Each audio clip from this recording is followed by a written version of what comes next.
next book up is called A Universe from Nothing, Why There Is Something Rather Than Nothing, and this is by Lawrence Krauss.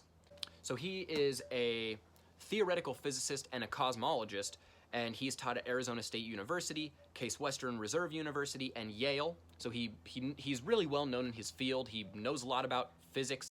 I really like Lawrence Krauss because he's a great scientific communicator. And I think that in the current state of things in our country and the world, we need more of those. We need more people that can go out and talk to the public about science and explain to them, what does the scientific community understand? What do we know to be true? What are things that we're still learning about? So because he's really good at that, and that's something that he's very interested in, is bringing science to the public and helping them understand and learn things, I really, really appreciate his work on that. He also has a really cool podcast on YouTube. It's called The Origins Podcast. I highly recommend you check it out.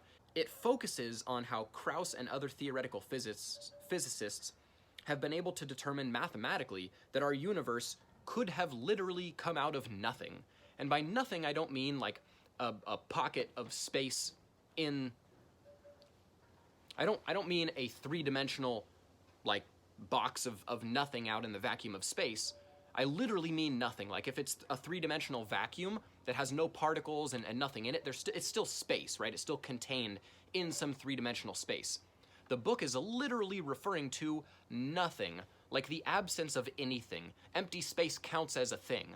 So this book really dives into, is it reasonable? Is it logical? Is it mathematically accurate or possible? Is it plausible that the universe could have literally arisen out of nothingness? No space, no particles, no vacuum, no time, no dimensions, nothing, right? What is the feasibility of that? Now, to be completely honest, I probably don't have a good enough background to have delved into this book in the first place, but I did imagine that there would be a little more explanation in the book for me.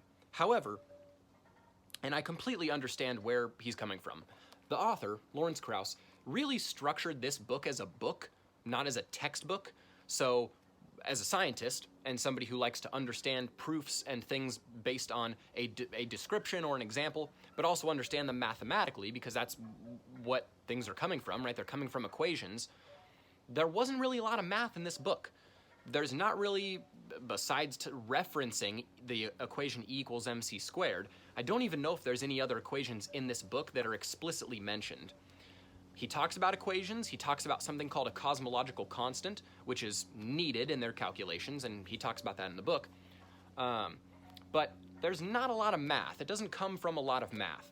There are some pictures, so this book did give me some pictures, and that helped understand a lot of things like the expansion of the universe and the cosmic microwave background and the map that you may have seen about that. There are also some good pictures in here that represent the difference between what he refers to as a closed and an open universe, which I thought was really helpful in terms of kind of how I understood it, visualizing it in my head. But it does miss some math that I think would really help me connect all the dots in this book. So it's really interesting. It's a little bit beyond me, so if you have good understanding of astrophysics and you have a good basis for understanding like particle calculations and probabilities or quantum mechanics and a lot of stuff that I really didn't understand. So I probably could have done some other research to understand this better, but personally as a reader, I like books to be standalone objects that don't really need a lot of backup.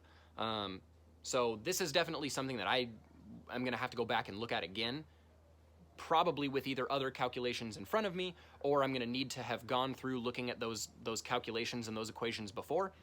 So there was it's a little dense, but I do think it's pretty interesting. I do like Lawrence Krauss. I'm going to try and read some more of his books, but hopefully the other ones are a little bit more straightforward than this. So I highly recommend it if you're interested in that, but you need to be willing to put in the time to kind of go through it with a fine-tooth comb and really understand the minutia of what's in this book, which I did not. But hopefully I can do that again in the future, and it will help me answer more questions than the ones I came up with reading this the first time.